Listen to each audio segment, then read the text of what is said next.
This one time, Nixium managed to teach a homing pigeon to retrieve the answer sheet for himself mid-test. The teacher never saw it coming. Why would he think Nixium and the pigeon were in cahoots? I'm surprised Nixium didn't write the answers on the bird's thigh just to be absolutely certain he didn't get caught. Asking Shima to drop trowel is one thing, but asking a pigeon to bend over for examination is another thing entirely. When Dolan's brother was 10, his family had recently moved into a house and had lived there for a few months. It was the first time he didn't have to share a room with his brother. At first, Dolan's brother would leave the door to his room open at night and just ignore the creepy dark hallway until he fell asleep. One night, though, he woke up and looked at the wall of the hallway, and there on the wall was a white figure that looked kind of like a woman in a nightgown. He asked, "Mom?" but got no reply. It just stood there and didn't move. Because he had a deathly fear of ghosts, for some reason, Dolan's brother thought the best idea was to walk into it head on to see what it was. After doing that, he realized that it was moonlight perfectly projecting itself into a human figure onto the wall. Even though it was only moonlight, he still keeps his bedroom door closed to this day because he doesn't want to see that hallway at night anymore. It also didn't help recently when his neighborhood friends had told him that they'd seen the same kind of thing in their houses in the past couple of years. One rainy afternoon, Gergek and his friend were stuck indoors playing video games. They were bored, so they decided to have a little competition involving laxatives. Gergak's friend had been having digestive problems, so his mom made him carry around laxatives wherever he went. Gergak made a $5 bet to see who could eat the most laxatives before needing to poop. They sat there popping them like candy until Gergak's friend's stomach made an unholy sound. Gergak won the bet and the $5, but they had to spend the next few hours getting acquainted with his good friend, Mr. Toilet. When he was in middle school, Sweet Commando really needed to use the toilet, so he walked to the bathroom, minding his own business. As he walked in, he could just smell something really awful coming from the cubicles. He walked in further and found a kid with a toilet brush in his hand, smearing fecal matter all over the walls. It was shit on every surface of the bathroom. It was gross. Sweet Commando covered his nose and mouth, just watching in pure horror. When the feces-spreading kid turned around and noticed Sweet Commando, they both screamed, and he ran out of the bathroom at top speed. He went back to class very confused and very startled. In high school, at one point I made a new friend, and we were hanging out a lot, although I'd never stayed at his place overnight. One weekend I went around to stay, and the day was normal enough. We hang out, we play video games, nothing unusual. Eventually, my friend's mum comes in and goes, "Alright boys, it's time for bed." What happened after that was a bit weird. My friend turned off the game really quickly, and we all went out to the lounge room. I didn't really understand what was going on, because I thought we were already in the bedroom, we'd just stay there. But at this friend's house, each night, they performed a little dance number. And it wasn't like a good dance, it was like a boy band dance. So I watched them perform their dance routine, gave them a sort of weird half-hearted clap because I was the only audience member, and then everyone in their family kissed each other goodnight. I didn't get involved in that. And then we went to bed. It was normal after that. Man, people are weird. Many years ago, Sweet Commando was quite drunk and taking a shower when he really needed to pee. He decided to go for it, and he started peeing into the drain. He forgot, though, that his girlfriend at the time was standing outside the shower putting makeup on. She yelled, "You better not be pissing in there." Sweet Commando felt bad, so without stopping, he opened the shower door and started peeing in the general direction of the toilet. It mostly missed the bowl, and she stood there staring in horror. Needless to say, they did not stay together for very long after that. Dolan used his phone that had headphones. First, he read over all the answers and recorded them on his phone. Next, as in the day of the test, he plugged his earbuds in and put them up in the arm he didn't write with. From there, Dolan put the earbud in and had his hand over it to make it look like he was keeping his head steady with his hand. He pressed the play button on his phone and presto, he did it. Dolan got away with this a lot and found it very useful. One time when Snoopy was in 3rd grade, there was a ban on sneezing. At the time, there was a large amount of dust in the school, so whenever the teacher called on her, Snoopy would sneeze 3 times and would get yelled at. They would tell her to leave, but she would tell them to clean the school better because there's a ton of dust just sitting on the desks and nothing is done about it. In the end, Snoopy left the school, and in the next school year, the school was closed due to health code violations. This one time a couple of years ago, when Gooby was walking home from school, she was crossing the street when she saw these dangerous-looking guys doing something in a shady alleyway by a dumpster, staring at her walking by as they hid something in their pockets. Gooby wanted to get away as fast as she could, so she ran to school and was in the middle of the teacher's parking lot when she was nearly run over by a truck.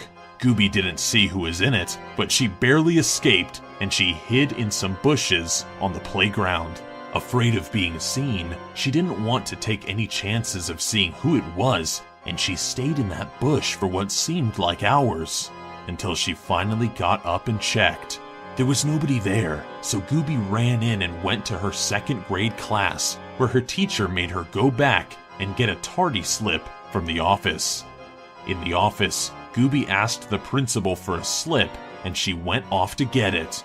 And that's when she saw the same guy from the alleyway in that room, giving her this killer glare, but smiling when the principal came back with a tardy slip. Not wanting to get involved, Gooby took the ticket and tried to get away, refusing the offer he gave her to walk her to class. When she finally went home, she pressed some buttons on the speaker on the front door to call her apartment. Then she saw the same guy getting out of a red truck, nearing her at the door. She banged and banged on the door, and the office lady quickly came and opened it herself, seeing Gooby and that guy not too far away. He tried lying about being her uncle and taking her to his house with his kids, throwing in jokes and even flirting with the office lady. Gooby pushed past her and ran in, running all the way down to her door. She didn't even want to step outside for weeks. She never told her parents what had happened, but at least they moved to Texas a week later. Princess Proton's babysitter was a teenage boy who would bring over costumes. One day, he told her to put on a latex catsuit that looked like a cat and told her it was dress up. When she put the whole thing on, he started acting weird. He then put a muzzle on the suit so she couldn't talk. Luckily, before anything else happened, her parents came home earlier than expected and kicked him out quickly. They told her the costumes were actually kink outfits. She never saw him again, but she kept the outfits, which she sometimes wears in secret. Whenever she's a nervous wreck, Pandora will normally do simple things like chew her fingernails until they bleed, stutter as though she did something bad, or refuse to eat. One thing that everyone notices except for Pandora is that she will scratch her head and, when she has something under her fingernail like dandruff, will eat it. She didn't realize she did that until one of the kids that would usually come over began to copy her. The kid would do it just to tease her, so now she tries not to do it as often. Sometimes when she does it, Pandora makes sure that no one sees her. A few years ago, I was auditioning for the role of a witch. This was a voice acting role, and it required me to have the best evil laugh possible. So I would practice it at any opportunity I would get before I submitted my recording. It kind of went something like this.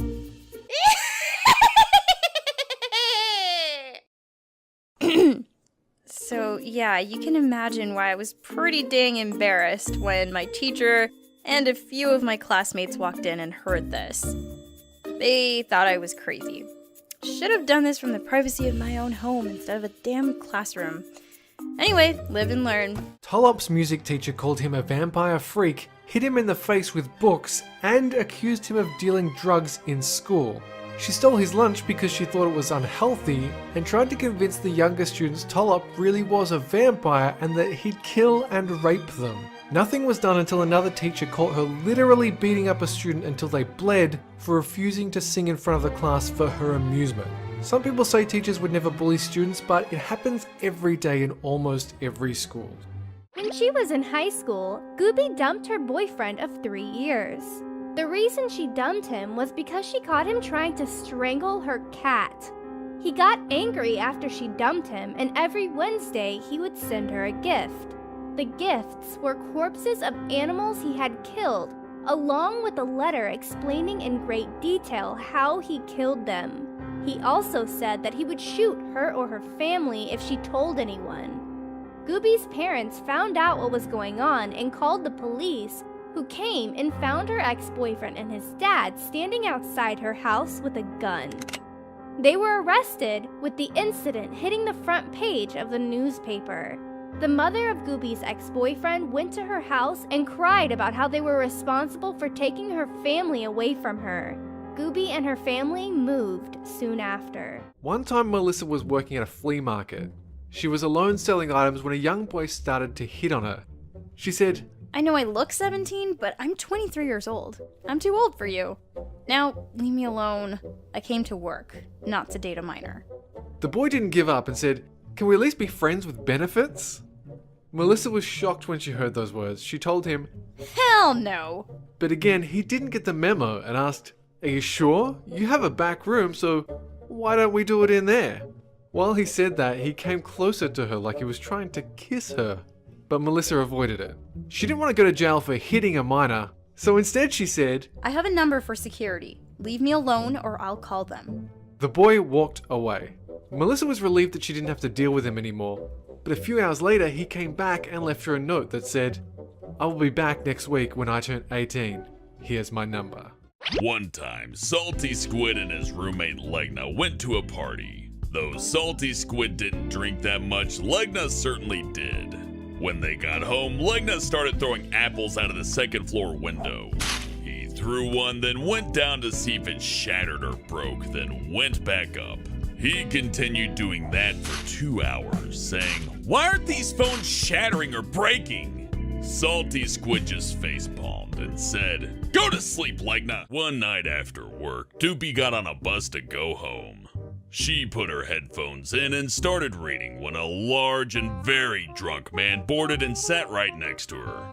He looked at her, yanked out one of her earbuds and said, You're fucking beautiful, while leaning right into her face. His breath reeked of beer, and that, along with his horrible BO, made her want to cry. Doopy kept trying to return to listening to her music, but he was incredibly invasive. Then, for some reason, he tried to give her his wallet. He kept telling her that his wife was leaving him and that Doopy would be a great new girlfriend. The bus driver saw that she was clearly distressed by his constant harassment and told the man to mind himself, but that didn't stop him. Nobody else could even be bothered to intervene. So Doopy decided to get off the bus a few blocks early just to get away from the creep. Just as she was getting up, he grabbed her and started pulling her in for a kiss. That's when she screamed at him, shoved him off, and ran off the bus. She hasn't gotten on a bus since. Tulip was in 5th grade when he thought a girl would think of him as manly if he were tolerant to pain. So, stupid idiot him decided to climb to the tallest point of the playground. Then, slipped. He fell all the way down the wood chips, right in front of her. Tulip fought back tears and got up, brushed himself off, and walked away without saying a thing. No teacher saw him, but he was labeled a tough guy for the rest of his time at that school. That night, Tulip found 7 wood chips embedded in his thighs. It was really fucking painful. It was also a miracle that he didn't sprain his ankle. Suffice to say, he never dated that girl. While in school one day, Salty Squid and his friends decided to go on the roof and take one of the big letters that labeled the building. The next day, the principal called Salty Squid into his office because some security cameras had recorded him and his friends taking the letter. When confronted about it, Salty Squid told the principal that it wasn't him but his twin brother. The lie worked for 2 days until the principal called his parents and told them that Salty Squid's brother stole a giant G. When Pandora was just 19, she was on a long road trip interstate, and outside it was really stormy. Her car rattled as the rain came down. But then she noticed that on the side of the road, a hitchhiker was sitting in the rain. The highway was quiet, so she picked her up. She was wet and cold, and she was glad to see Pandora. She told Pandora to drive to a town that she had never heard of, but she said okay, why not? There was a small turnoff, and when she pulled over to stop, the hitchhiker was gone. She had disappeared into thin air. Holy shit! Pandora yelled, and she sped straight out of town. When Robo was in 6th grade, her class went on an outdoor field trip. When they were playing the last game of the day, one girl said, "I did the splits in the lake." It obviously looked like she'd peed her pants, and everyone knew it. But first of all, why would she do splits in the lake? That made no sense. And more importantly, there was no lake anywhere for miles around. After that field trip, the same girl peed her pants at least 8 more times before the end of the school year, and didn't go on any more outdoor field trips. It probably wasn't the splits in the lake those other 8 times either. In 4th grade, Sid liked a girl a lot, but she already had a boyfriend. Not knowing how to impress her, he suggested they play a game with a skipping rope. So Sid tried to impress her by spinning around with his eyes closed, spinning the skipping rope around like a chain. But Sid went too fast and lost control. He ended up smacking her with the rope, giving her a big red mark on her leg. She was obviously upset, and told him right then and there that she would not be his girlfriend. She at least offered to still be friends. Sid had a world history teacher named Mr. Damaris. He would often talk about his collection of historical artifacts, and on occasion, he would bring them in. One day he said to the class, "Later this week, we will be talking about the Vikings, and if any of you show up in a somewhat historically accurate costume, you automatically get an A on this next test. If more than 3 of you do it, I will show up in a full suit of armor on Monday and will wear it for the whole week." Friday rolled around, and 3 of Sid's classmates were wearing rags and covered nearly head to toe in paint. Mr. Damaris, he was impressed at the attention to detail, and by the time Monday rolled around, Sid had totally forgotten about the armor. But sure enough, when he walked into his 5th period history class, there was Mr. Damaris standing in a suit of 16th century French battle armor. Sid nearly dropped his books, and just as he said, Mr. Damaris wore the suit for the entire week. When Tulip was young, he used to fake being sick to get out of going to school. One day, his mom found out about his little deception and decided to dish up some creative punishment. She made Tulip eat the most horrible thing ever, his least favorite vegetable, broccoli, with a mixture of vinegar, barbecue sauce, and peanut butter. Tulip nearly passed out after 1 bite, but his mom forced him to eat the whole thing. The funny thing is, he ended up genuinely sick from eating this, but his mom made him go to school and suffer. What was my weirdest encounter with a homeless person? Well, there was this one time quite a few years ago. I was on the tram and there was this girl in front of me and there was this weird, creepy homeless guy dressed in pretty much rags. He came over to her and he's just like, "Hey, you want to have some sex?" And she's just like, "Oh my god." Like she's like pretending, you know, he doesn't exist, like, "Oh no." And I'm here like, "Oh god, please don't do this." And unfortunately for all of us, he took down his pants and started like squeezing it. Pretty much everyone in the carriage just noped right out at the very next stop, like, "Nope, not dealing with this, not even gonna think about this ever again." Felt really bad for that girl, and I felt even worse for myself. That was a pretty crap experience. 0 out of 10, absolutely. When they were young, Doopy and Emoji went to a water park with giant water slides. They were in the line with a bunch of kids to go on the biggest slide in the park when Doopy accidentally stubbed her toe and swore quite loudly. Emoji looked at her and told her, "What's your language? There's a little boy right here." He pointed to a person in front of him in the line. The person turned around and wasn't a boy at all. He was a midget. Emoji went red and apologized, but the short man just shook his head and jumped down the slide away from them. When he was 4, Captain was eating dinner with his brother. Their mother went outside to take care of the trash. When he was done eating, Captain looked at his napkin and didn't know what to do with it. He then noticed that there was a candle burning, so he decided to put the napkin on the flame so it would sizzle away. Well, Captain stood there thinking that he was a genius, until the fire kept growing. He began to freak out, holding the napkin and running throughout the entire apartment while his brother just sat there and continued eating. Captain dropped the fiery napkin on the rug, setting the apartment on fire. When she asked him what was going on, he said, "The rug wanted to die because it was ugly." In his defense, the rug looked hideous. Emoji and her boyfriend had been dating for almost 4 months. Emoji was 14 and, well, he was 16. They were both into the same anime and found that their tastes were mostly the same.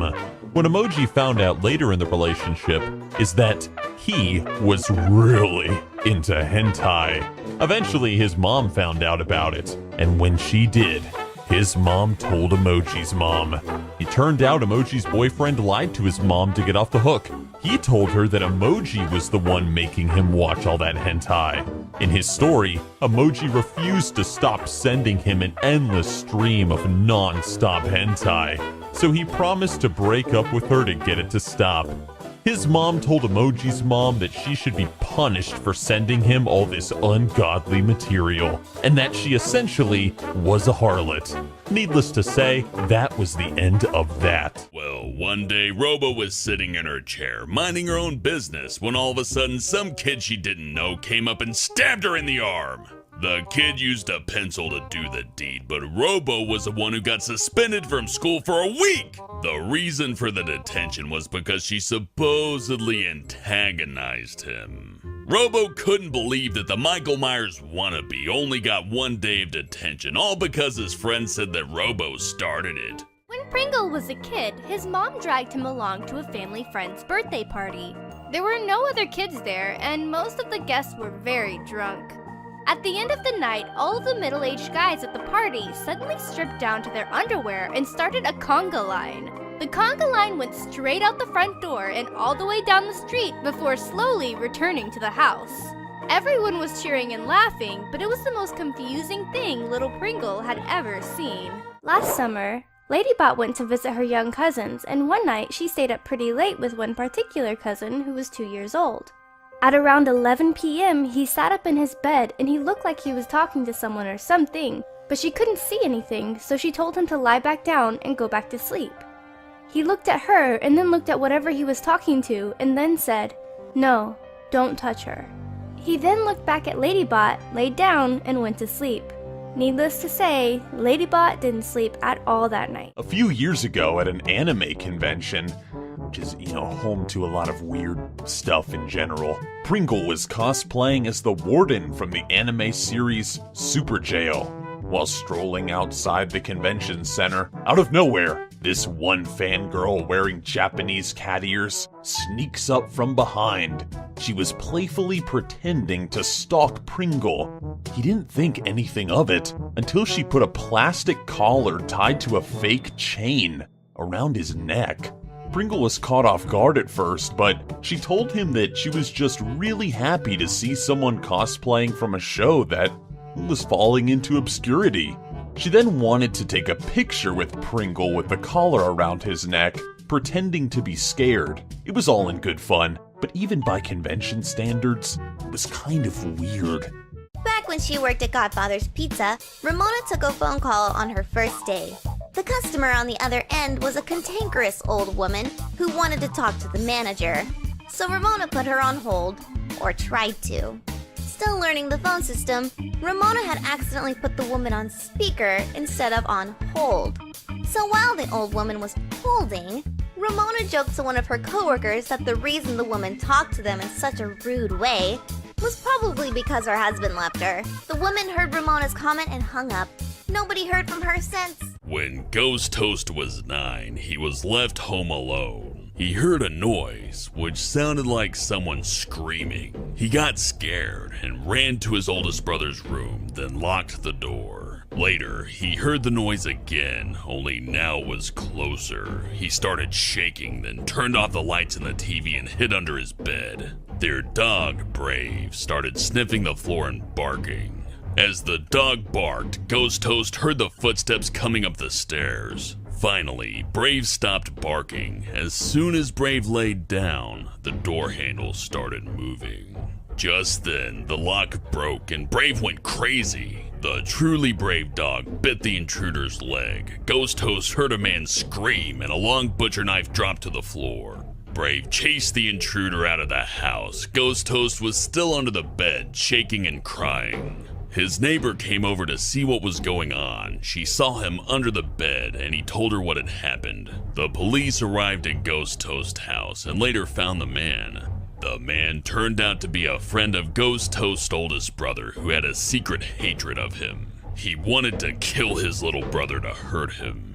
While the police took the man away, Ghost Toast saw the look on his face. He looked as though the devil had possessed him. Honeybits was 9. She was at a local park. She was about to go down the slide to get to the swings when she decided to look first, making sure there would be a swing for her. She watched as 2 little kids ran towards one of the swings. The smallest one got to the swing first, but the bigger one started throwing punches, making the other one cry hysterically. 2 older men, who Honeybits guessed were the fathers of the kids, ran over. Instead of separating them, they each punched one of the kids before punching each other. One of the fathers even pulled the other one's hair, which was really long. And after that, Honeybits got her parents and just went home.